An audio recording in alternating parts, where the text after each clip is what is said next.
Welcome to the Apex Sunday podcast hosted by John Dowsett and myself, Robert Ross.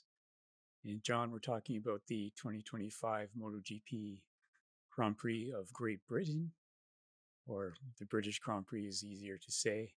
Sadly, we don't have Colonius or Rusty with us this year like we did last. They're missed. We'll pay tribute to them with the hats. So let's start with qualifying. Fabio's third pole in a row, once again proving that he's a special rider, riding the Yamaha better than the rest of the other riders, and putting it on pole and, of course, nearly winning in the race, if not for the technical issue. Marquez definitely had a bit of difficulty, bit of a surprise to see him on the second row in qualifying. Marc, I'm talking about, not Alex. Mm-hmm. And the KTMs were absolutely nowhere, so they qualified back after the top 10. And it's kind of funny because we thought that this course would be a power course and KTM would be really good as well as Ducati. But this course, Silverstone, is also a tire eater, and the KTMs are very bad bike. It eats its tires, so they have double problems with that. So cold conditions as well. So very, very interesting. But, qualifying is qualifying. You have anything about qualifying on your mind? I found it wonderful to watch because it was so competitive. It was, and like you, I was surprised that Marc ended up on the second row. Just some brilliant riding. Yeah, it's just such a great course. Like as you said last week or last time we talked, it's a flowing course once you get a rhythm.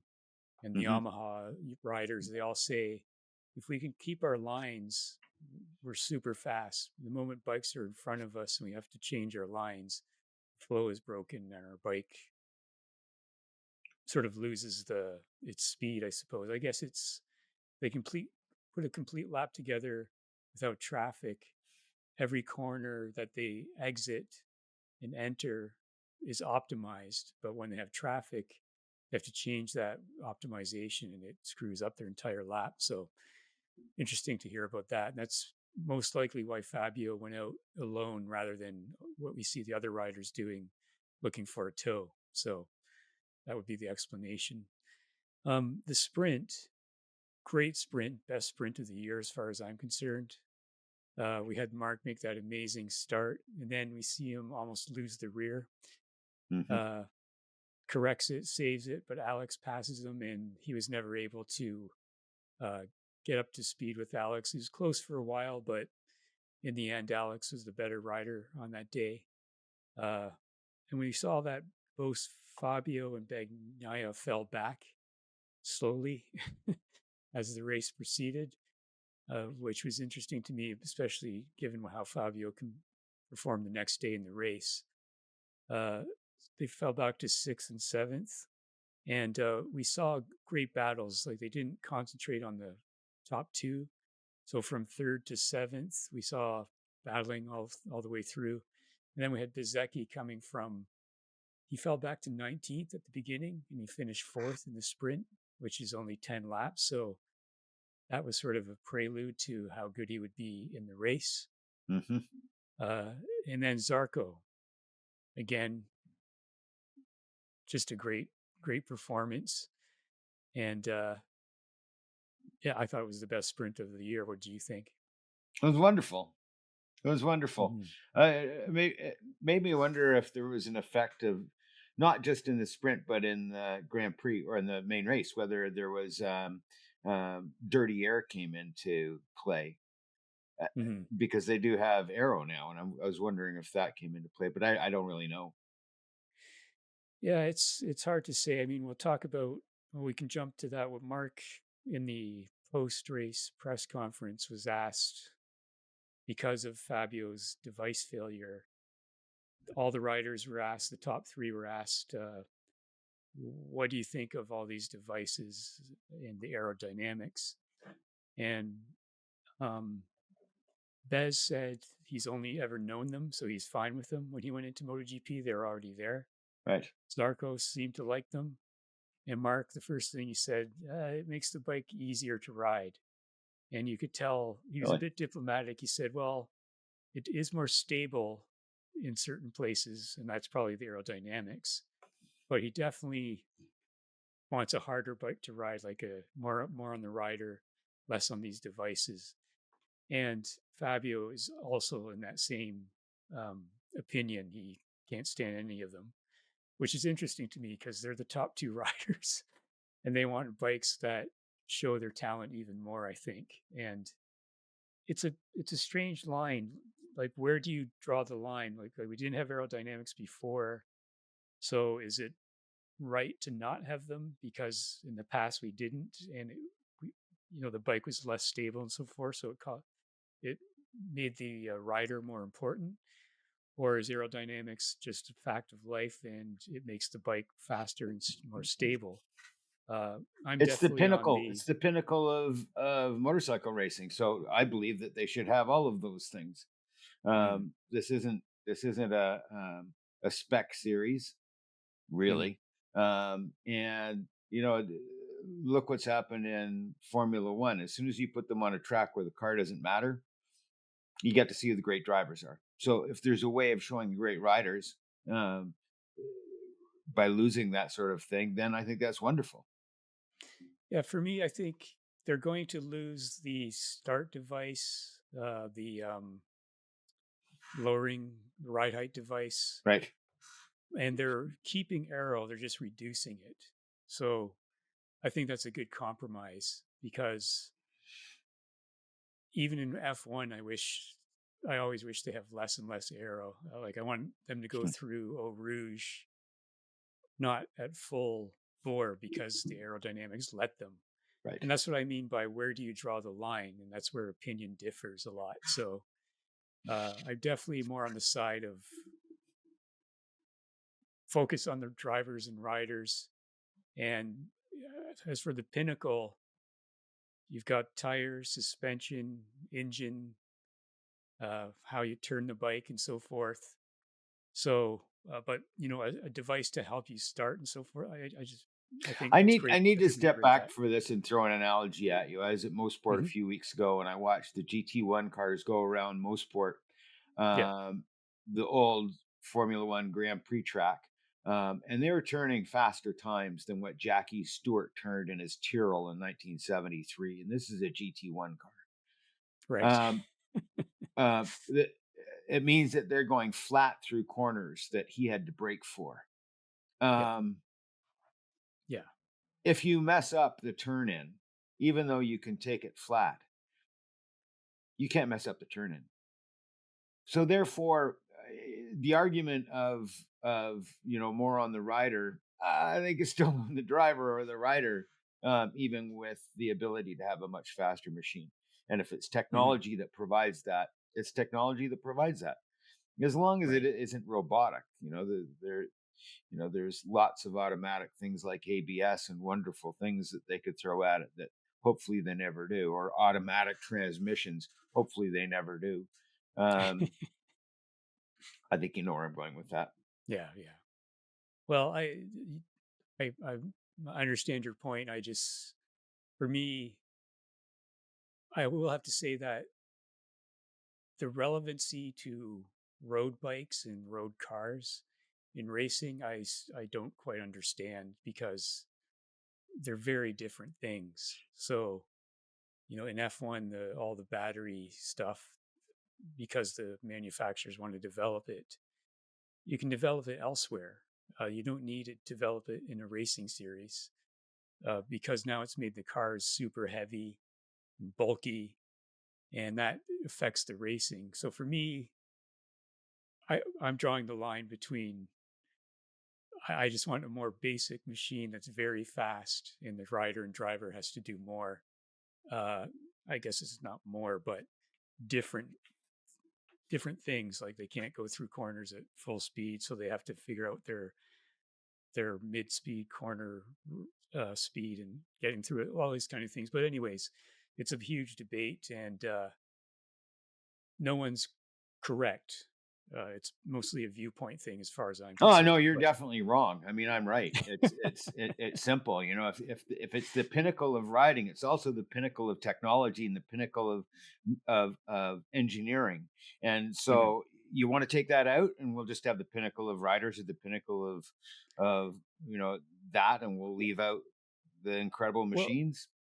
well, the engineering is you can still engineer the bike with little aero, just a reduced aero. But where do you draw Who the line? exactly? That's what I'm talking Yeah, about. We don't know, and yeah. we're all going to have different line drawings. So, anyways, it's an interesting discussion and debate. But there you go.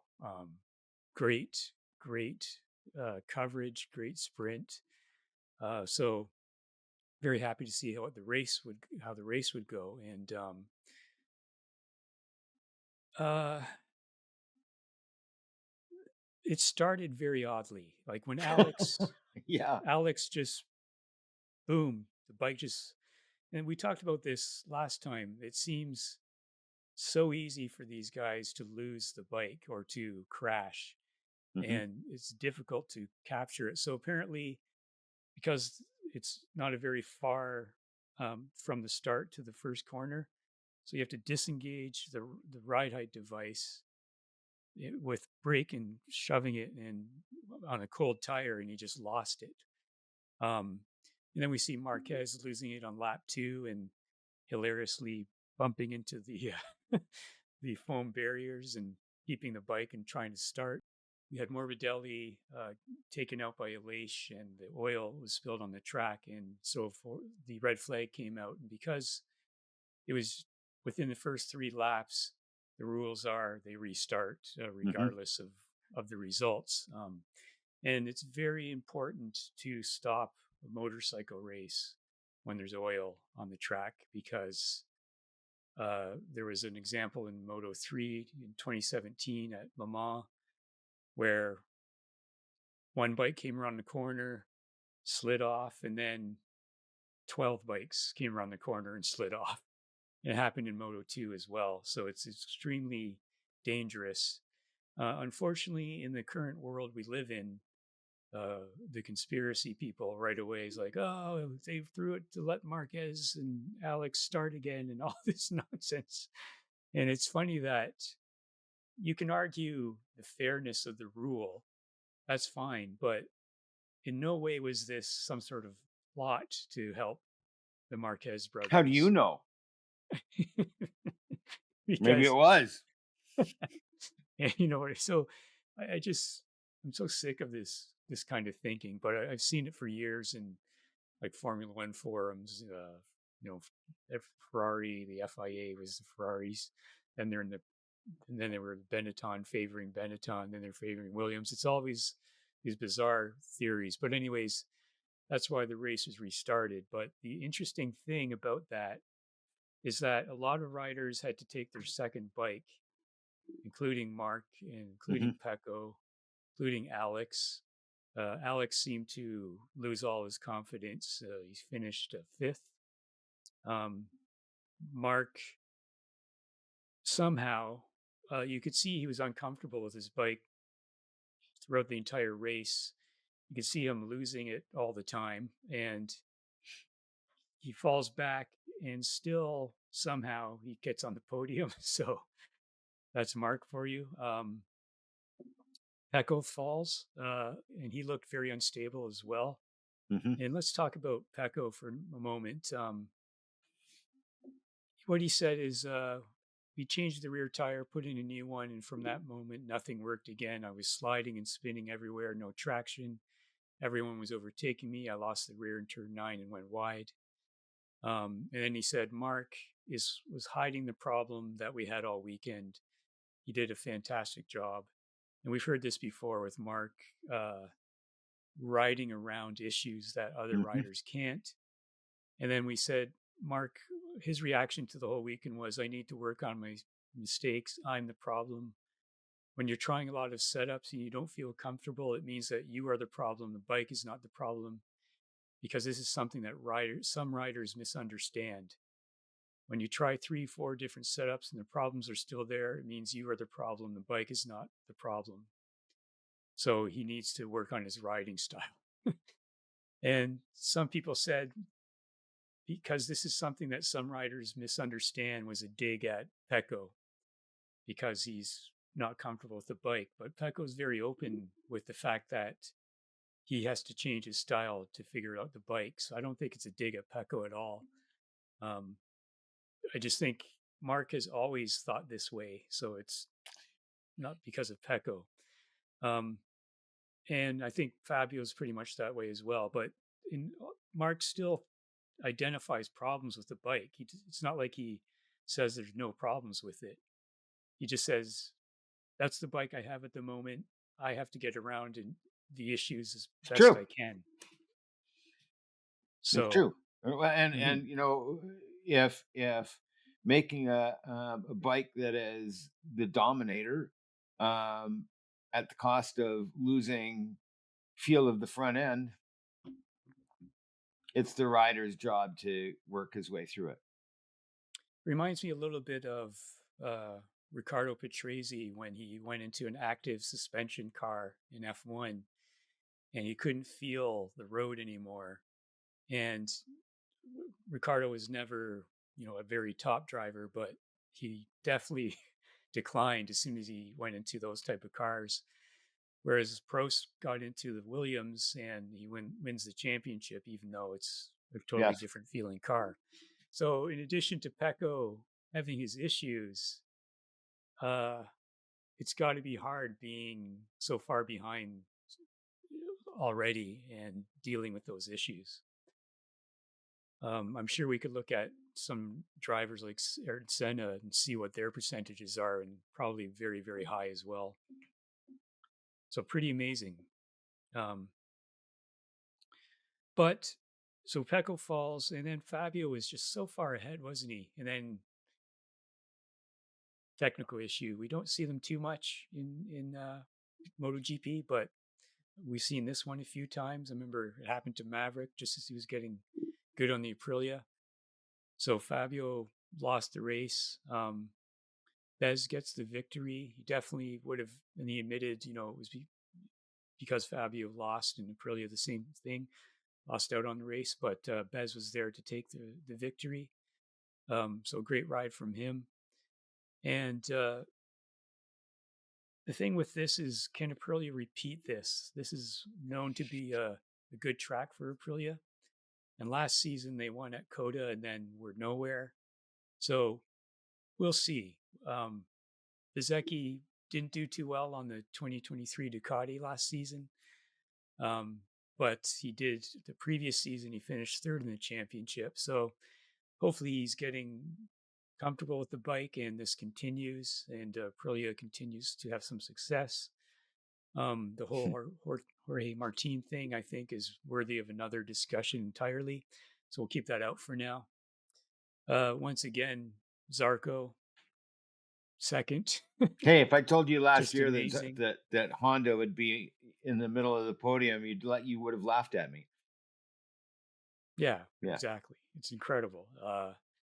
And again, we had very good coverage that Miller, Marquez, Acosta, Mir, that was Alex Marquez. And then we had the Marquez Frankie Morbidelli fight at the end.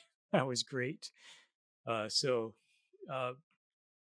Great race. I have to say it's rare to see Marc kind of subdued and upset. And this goes back to, it's a bad result if he's not winning. And if he's on the podium, it's a bad result for his standards. So I find that a little bit hilarious. But I remember in that documentary in his first season in Phillip Island when they got there was a mandate you had to change your tires within a certain window. And he went one lap further and they met because his pit messed up. And he slams down the clipboard in the pit. And I always laugh because you rarely see him do that kind of thing. And then he apologized and he said, he's a good team builder and so forth. So, so he was very subdued, but still found a podium. And again, great race overall I found, and lots of variety. Hmm. So in Good coverage too. terms, great coverage. Yeah. So anything about the race you'd like to talk about? Well, it was mayhem. It was, and Yeah. restarts and mayhem and And tire problems, right? Like crashes. everyone seemed to, Uh, the guys on the soft front were way ahead of the yeah, guys on the mediums. So we saw tire issues. but Marquez, Mhm. Marc Marquez, wow, wow. I mean, the way he can cut through a field, and he might have a very fast bike, but it's not that much faster than everybody else. Just brilliant riding. No. Yeah. He's just, I know we go on about him, but how can you Right. not? It's just a phenomenon that we're watching, and it's just nice to watch. I mean, this is a great rider, and even on his difficult race, he finds the finds the podium in a second in the sprint. So again, he extends his lead in the championship. And if the 2024 bike is better or easier to ride than the 2025, then maybe next season uh, Ducati will revert a little bit to it. Although the reporting is that the engine is mounted differently and is slightly different, and that the starting and ride height devices have moved, so the balance of the bike has changed, and they're not allowed to change a lot of those things within the season. So Pecco, we'll see how he continues, but he's struggling quite a lot. But if they had kept the 2024 bike for this season, so that Pecco and Marc were on that, I think Marc would even be further ahead. Pecco would be doing well though. But what are you going to give this race in terms of the rider and the rating? I have to give the rider to Bezecchi. I mean, Mhm. yeah, great ride on his part. Kind of boring, but to watch, but he did it, and that isn't easy. Yeah. Um, so that was impressive. And I think I'm going to give it an 8. How about you? Mhm. Yeah, I'd agree an 8. Yeah, Bezecchi, it was great to see him so happy about it as well. And Aprilia, you know, they sh- they weren't where they thought they would be, but again, they've got pretty, except for Raul Fernandez and Trackhouse, who basically hasn't done anything for his entire time in MotoGP. So I don't think he's going to last much longer. Ogura had some fairly good results at the beginning of the season. He missed this race because of a injury in practice, but he's still getting top tens and making his way through the field. But they have whole new Have you riders, heard a report and on so Ogura on whether it is a broken tibia or what it is? I think it's fractured. That's a break. Fractured. They think okay, so they still think he may be able to race in Aragon. That's not right. So we'll That's see. a brave Yeah, soul. That's very Nicky Lauda ish. yeah. Well, these riders tend to do that, don't they? But so I can understand them struggling with basically all new riders who have to get used to the team and so Yes. forth. Uh, and we've seen riders struggle when they switch to a bike and it's shocking how different the bikes can be from what they're seeing.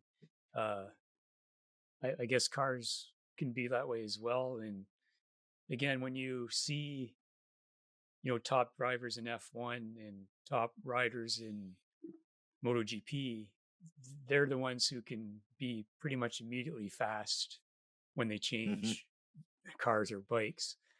Uh, Zeki, again, he struggled last year on the 2023 Ducati, but again, the previous year, third in the championship. So he's a good rider, and it's great to see him uh, get this win, regardless of Fabio. And there is an argument to make Fabio the rider of the event.